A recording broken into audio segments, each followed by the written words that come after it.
Hi dear students, నేను మీ RS Reddy sir. మరి ఈ కొత్త ఛానల్ మనం ప్రారంభిస్తున్నాం. ఎకానమీకి సంబంధించి ప్రత్యేకించి ఎకానమీ, ఏపీపీఎస్సి, టీజీపీఎస్సికి సంబంధించిన గ్రూప్ 2, గ్రూప్ 1 అలాగే ఇతర ఎగ్జామ్స్కి సంబంధించిన అప్డేట్స్ కానివ్వండి, మరి అదేవిధంగా ఈ యొక్క ఛానల్లో కరెంట్ ఎకానమీ కానివ్వండి, ఎకానమీ యొక్క ఎనాలిసిస్ టాపిక్స్ ఏవైతే మనకి రోజువారీ న్యూస్ పేపర్లో వస్తాయో ఆ ఎనాలిసిస్ టాపిక్స్, అలాగే ఏపీపీఎస్సి, టీజీపీఎస్సికి సంబంధించిన ఇతర నోటిఫికేషన్స్, అలాగే ఇతర సమాచారం, అలాగే గైడెన్స్, మెంటర్షిప్ అంతా కూడా ఈ ఛానల్లో నేను అందిస్తాను. మరి ఈ ఛానల్ని ప్రతి ఒక్కరు కూడా సబ్స్క్రైబ్ చేసుకోండి. అలాగే మీ యొక్క తెలిసిన మన విద్యార్థులందరికీ కూడా షేర్ చేసి సబ్స్క్రైబ్ చేయమని చెప్పండి. మరి ఈ యొక్క సమాచారంతో పాటు మన ఎకానమీకి ప్రత్యేకించి ఒక యాప్ని మన డిస్క్రిప్షన్లో ప్లేస్టోర్లో ఉంచాం. అలాగే ఒక టెలిగ్రామ్ ఛానల్ కూడా ఉంచాం. సో కామన్గా ఆర్ఎస్ రెడ్డి ఇన్స్టిట్యూట్ అనే పేరుతోనే అది ఉంటుంది. సో దీన్ని మీరు ఫాలో అయినట్టయితే ఎకానమీకి సంబంధించిన 100% ప్రతి సమాచారాన్ని, అలాగే ప్రతి సబ్జెక్ట్ పైన పట్టును కూడా మీకు అందించే బాధ్యత నేను తీసుకుంటాను అప్ టు ఎగ్జామ్ వరకు కూడా. మరి సరే, ఈరోజు చాలామందిలో ఏ ఎగ్జామినేషన్లో ప్రధానంగా గ్రూప్ 1, గ్రూప్ 2లో పెద్ద ఫోబియా ఎకానమీ. ఎందుకంటే అది ఒకప్పుడు ఇంకా ఎక్కువ ఉండేది, గ్రాడ్యువల్గా తగ్గుతూ వచ్చినప్పటికి కూడా ఆ ఫోబియా ఉంటుంది. మెయిన్గా గ్రూప్ 1లో చూసుకోండి, 150 మార్కులని డిస్క్రిప్షన్లో, ఆ డిస్క్రిప్టివ్ టైప్లో నువ్వు ఆన్సర్ రైటింగ్ రాసేటప్పుడు ఎకానమీ పైన ఉండే పట్టు సరిగా లేకపోతే నువ్వు ఖచ్చితంగా మార్కులు సంపాదించలేవు. మరి గ్రూప్ 2 ఓరియంటేషన్లో కానివ్వండి, ఇతర కాంపిటేటివ్ ఎగ్జామినేషన్లో కానివ్వండి, అందరూ భయపడేది ఎకానమీ. మరి ఇటువంటి ఎకానమీని అత్యంత సులభంగా ఎలా నేర్చుకోవాలి? ఫస్ట్ ఆఫ్ ఆల్ మీ ఫోబియాని పక్కన పెట్టండి. మీరు నేర్చుకోవాల్సింది ఎకానమీ, నాట్ ఎకనామిక్స్. చాలామంది భయపడేది ఏంటంటే ఎకనామిక్స్, అర్థశాస్త్రం. మనకు అర్థశాస్త్రం అవసరం లేదండి. మనకు ఏదైతే సిలబస్ ఇచ్చాడో ఆ సిలబస్లో ఎకానమీ, స్థూల అర్థశాస్త్రం, సూక్ష్మ అర్థశాస్త్రం మైక్రో, స్థూల అర్థశాస్త్రం మ్యాక్రో. ఆ మ్యాక్రోలో కొంత పార్ట్ మాత్రమే ఎకానమీ. ఆర్థిక వ్యవస్థ, మన దేశ పరిస్థితులు ఎలా ఉన్నాయి, మన దేశ పరిస్థితులు ప్రపంచంలో గ్లోబలైజేషన్తో లింకప్ అయ్యి ప్రజెంట్ ఎలా ఉన్నాయి, మన రూపాయి పతనం కానివ్వండి, బ్యాలెన్స్ ఆఫ్ పేమెంట్ కానివ్వండి, డాలర్తో పోలిస్తే ప్రజెంట్ ఈ పెట్రోల్, డీజిల్ రేట్లు పెరగడానికి కారణమండి. ఈ కారణాలన్నీ కూడా ఎకానమీని గ్లోబలైజేషన్లో ఎలా ప్రభావితం చేస్తున్నాయి. సో ఈ విధంగా వరల్డ్ ఎకానమీతో లింక్ పెట్టుకొని ఇండియన్ ఎకానమీ, భారతదేశ ఆర్థిక వ్యవస్థ ఎటువంటి మార్పులకు లోనవుతుంది అనేది మనం ప్రతిరోజు చూస్తుంటాం పేపర్లో. దాన్ని మీకు అర్థమయ్యే విధంగా చెప్పడానికి ఈ ఛానల్ని చేపెట్టాను. ప్రతి ఒక్కరూ సబ్స్క్రైబ్ అండ్ షేర్ చేయండి. మరి ఎలా సార్ మీరు అంటున్నారు, కానీ మాకు ఫోబియా ఎలా పోవాలి సార్? ఫస్ట్ ఆఫ్ ఆల్ గుర్తుంచుకోండి, మనం చిన్నప్పుడు చూసాం మ్యాథ్స్ అంటే భయం భయం భయం అని, చివరికి వెళ్ళేసరికి పాస్ అయ్యే మార్కులు కూడా నీకు రావు. కానీ అదే నువ్వు మ్యాథ్స్ అనే భావన పక్కన పెట్టి ఓ 2వ తరగతి పిల్లవాడు 100 రూపాయలని ఒక సావుకారి దగ్గరికి పట్టుకెళ్ళి ఒక 3 రూపాయలు కొంటే ఆ లెక్కని 97 రూపాయలు అమ్మకి తీసుకెళ్ళిస్తాడు. ఎందుకంటే అక్కడ మ్యాథ్స్ అంటే అక్కడ భయం లేకపోవడం వల్ల. అదే క్లాసులో అదే 100 రూపాయలు నువ్వు 3 రూపాయలు తీసిస్తే ఎంతరా అంటే, అమ్మో నాకు తెలియదండి, నేను నేర్చుకోలేదని భయపడతాడు. కారణం ఆ భయం. ఆ భయాన్ని ముందు వదిలేస్తే ప్రతిదీ సులభమే. అందువలన మీరు ఎకానమీ నేర్చుకోవాలి అనేటప్పుడు నేను మీలో పోగొట్టేది ఆ భయం. మరి ఆ భయం పోగొట్టడం ఎలా సార్ అంటే ఏమీ లేదండి, ఎకానమీ అనేది మిగిలిన అన్ని సబ్జెక్టుల కంటే అత్యంత సులభమైనది. అదేంటి సార్ మీరు అలా అంటారు, చాలామంది భయపెట్టేస్తున్నారు. నీకు మిగిలిన అన్ని సబ్జెక్టులు నేర్చుకోవాలి. హిస్టరీ నేర్చుకోవాలంటే ఎన్నో చరిత్ర పుస్తకాలు నువ్వు చదవాలి. ఓకే, మరి అదేవిధంగా పాలిటీ నేర్చుకోవాలంటే బిఆర్ అంబేద్కర్ రాసిన రాజ్యాంగాన్ని నువ్వు సమూలంగా చూడాలి. దానికి ఇప్పుడు వరకు ఉన్న సుప్రీంకోర్టు కేసులు, మారిన పరిస్థితులు, రాజ్యాంగ సవరణలు నేర్చుకోవాలి. అలాగే లెక్కలు నేర్చుకోవాలంటే ఎన్నో రకాలైన సిద్ధాంతాలు, పైథాగర సిద్ధాంతం, అవి ఇవి నేర్చుకోవాలి. కానీ ఎకానమీ నేర్చుకోవడానికి నువ్వు ఏమీ నేర్చుకోక్కర్లేదు. నీ జీవితమే ఎకానమీ. నువ్వు లేచి నుంచి పరిగెట్టి పడుకునే వరకు చేసే ప్రతి ప్రక్రియ ఎకానమీ. నువ్వు చేసే ప్రతిదీ ఎకానమీ. నువ్వు పంటలు పండిస్తే మీ నాన్నగారి వ్యవసాయం, అగ్రికల్చర్ సెక్టర్ ఎకానమీ. ఓకే, నువ్వు ఏదో ఉద్యోగం చేస్తే ఆ ఉద్యోగంలో ఉన్న అయితే ఇండస్ట్రియల్ అయితే సర్వీస్ సెక్టర్ ఎకానమీ. ఓకే, నీ డబ్బులు బ్యాంకులో దాచుకున్నావు, బ్యాంకింగ్ ఎకానమీ. ఈ డబ్బు ఎలా పుట్టిందో నువ్వు తెలుసుకున్నావు, ద్రవ్యం, మనీ, అది ఎకానమీ. ఓకే, నువ్వు పెట్టుబడి పెట్టావు, ఇన్వెస్ట్మెంట్ లేదా మ్యూచువల్ ఫండ్స్ వాటిలో పెట్టుబడి పెట్టావు, stock market, mutual fund economy. నీ నిజ జీవితంలో ప్రతిదీ ఎకానమీ. ఈరోజు ప్రభుత్వం ఉంది, ప్రభుత్వం నీ కోసం ప్రధానమంత్రి కిసాన్ సంపద కానివ్వండి, అన్నదాత సుఖీభావ కానివ్వండి, డబ్బులు వేస్తుంది, economy. So economy related to our life, మన జీవన విధానమే ఎకానమీ. మరి నువ్వెందుకు భయపడాలి? ఈ ఎకానమీ అంటే నీ యొక్క బ్లడ్లో రోజు ఉందండి, నీ వర్క్లో ఉంది, నీ బ్లడ్లో ఉంది, నువ్వు చేస్తున్న పనిలో ఉంది, నువ్వు ఖర్చు పెడుతున్నావు, పొదుపు చేస్తున్నావు, పొదుపు మరియు వినియోగము, పొదుపు చేస్తున్నావు, వినియోగం చేస్తున్నావు, అదేవిధంగా పెట్టుబడి పెడుతున్నావు. ఇదంతా మన జీవితంలో నేర్చుకునేది. సో అటువంటప్పుడు నువ్వు ఎందుకు భయపడాలి? అందుకే ఎకానమీ అంటే అసలు భయపడాల్సిన పని లేదు. ఎందుకంటే ఎకానమీ జీవన విధానం. Okay, clear? ఇప్పుడు మీకు అర్థమైందా? మరి ఎకానమీ సిలబస్ కూడా మనం క్లియర్గా చూసుకున్నట్టయితే వాడు పొందుపరిచే విధానం కానివ్వండి అంతా కూడా ఎలా ఉంటుందంటే మన లైఫ్ స్టైల్, అంతకుమించి ఏం లేదు. ఈరోజు నువ్వు కొంత సంపాదన సంపాదిస్తున్నావు, నీ కుటుంబం సంపాదిస్తుంది, నువ్వు సంపాదిస్తున్నావు, దేశంలో అందరూ సంపాదిస్తే అదే జాతీయ ఆదాయం. అది ఒక సంవత్సరంలో సంపాదిస్తే జాతీయ ఆదాయం, అది ఒక టాపిక్. That's all. మరి ఆదాయం ఎలా వస్తుంది, ఎవరి నుంచి ఎవరికి వెళ్తుంది, ఎక్కడి నుంచి వస్తుంది, ఎన్ని రకాలుగా వస్తుంది, ఏ రంగం నుంచి వస్తుంది, ఇవన్నీ కూడా మనం క్లియర్గా చూడాలి. చూసారా ఎంత ఈజియెస్ట్ టాపిక్స్ అండి. మరి అదేవిధంగా నువ్వు దాచుకున్న డబ్బు బ్యాంకులో దాస్తావు, అది ఎలా వచ్చింది, ఏ విధంగా వచ్చింది, ఎక్కడ ఇన్వెస్ట్మెంట్ చేసావు, ఏం చేసావు, మనీ అండ్ బ్యాంకింగ్, బ్యాంకింగ్ రంగము, banking and money and banking. Okay, simple. ఈరోజు మన ప్రభుత్వం ప్రతి సంవత్సరం కూడా నీకోసం కొంత ఖర్చు పెడుతుంది, రోడ్లు వేస్తుంది, ఉద్యోగులు పెట్టి నీకోసం పనిచేస్తుంది. కేంద్రంలో కేంద్ర ప్రభుత్వం, రాష్ట్రంలో రాష్ట్ర ప్రభుత్వం.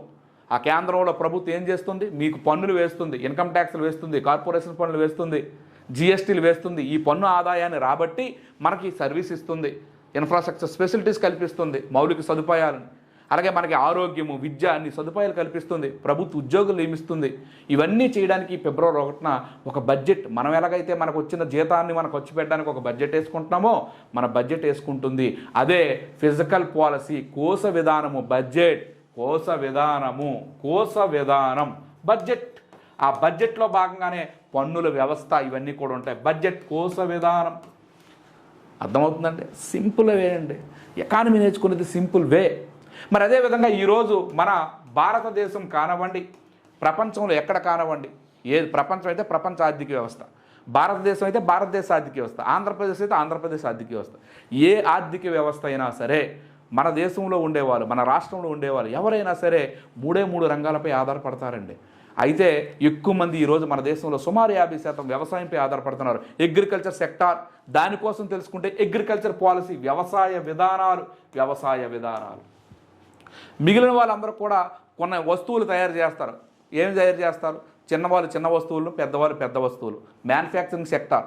మరి ఈ మ్యానుఫ్యాక్చరింగ్ సెక్టార్లో ఉన్న అన్ని రంగాలను కలిపి మనం పారిశ్రామిక రంగం అంతా, వస్తువుల తయారీ పారిశ్రామిక రంగము, మరియు అదేవిధంగా సేవా రంగము, పారిశ్రామిక రంగము, సేవా రంగము.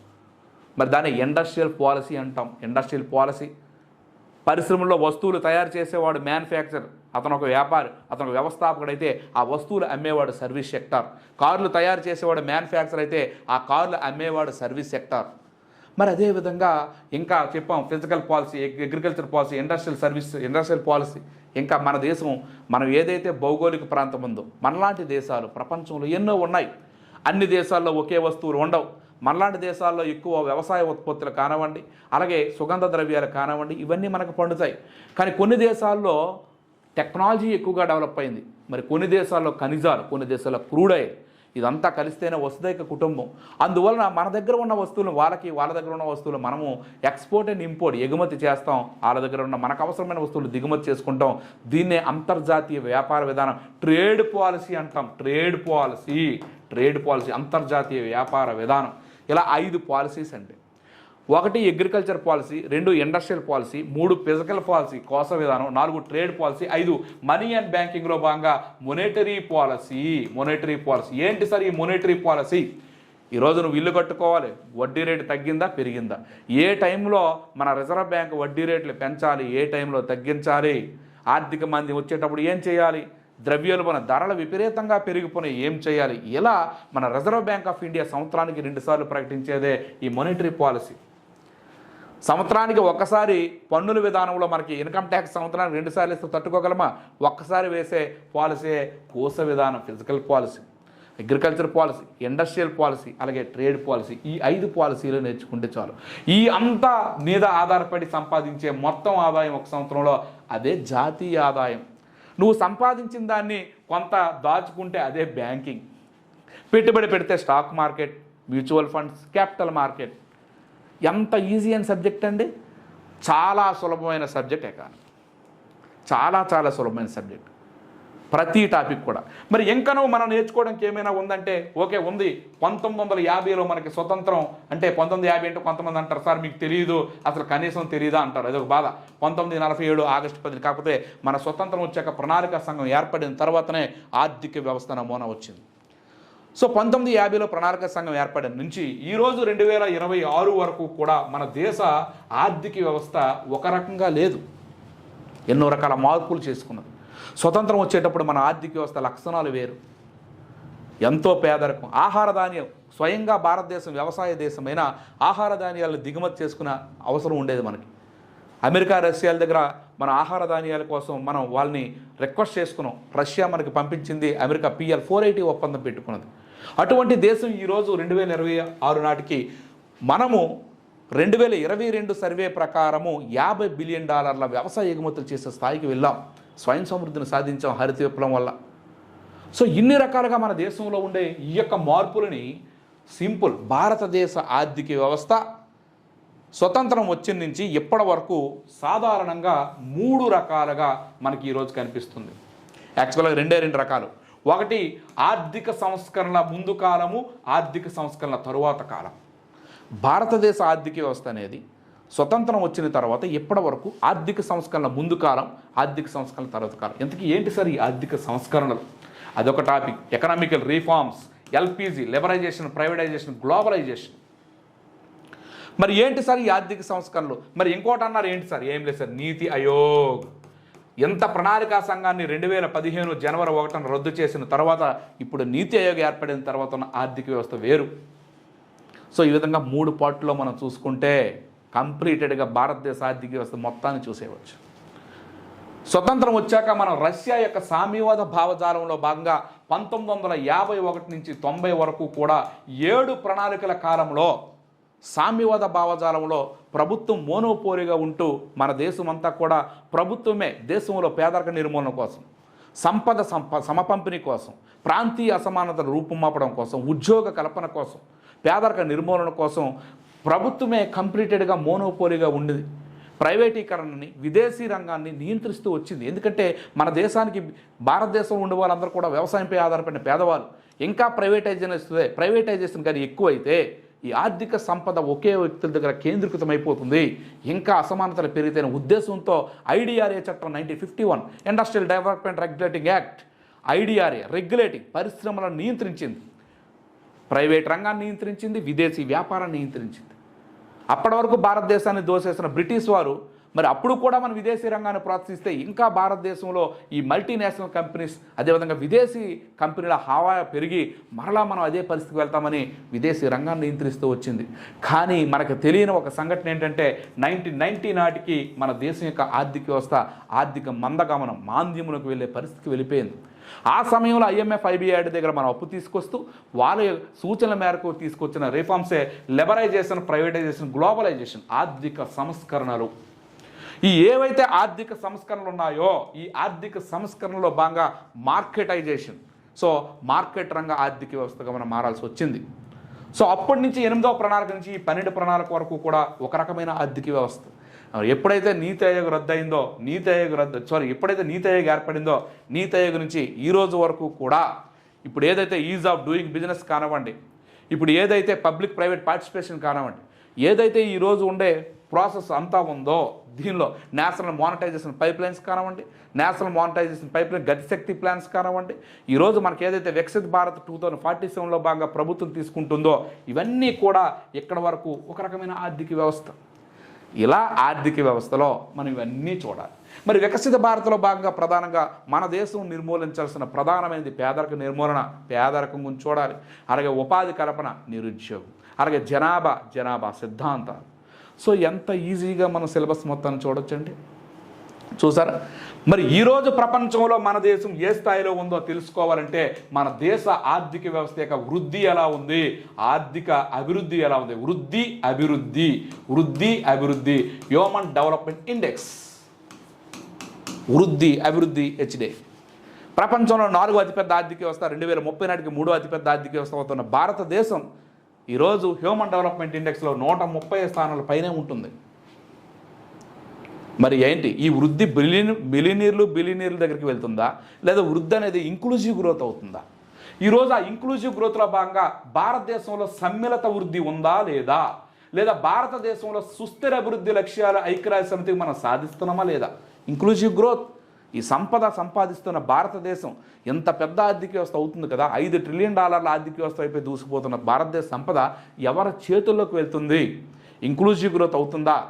భారతదేశంలో ఉండే అట్టడుగు వర్గ సమాజం ఏదైతే ఉందో, పేదరిక, బడుగు, బలహీన వర్గాలు, ఎస్సీ, ఎస్టీ, వెనుకబడిన వర్గాలకి ఈ సంపద చేరుతుందా?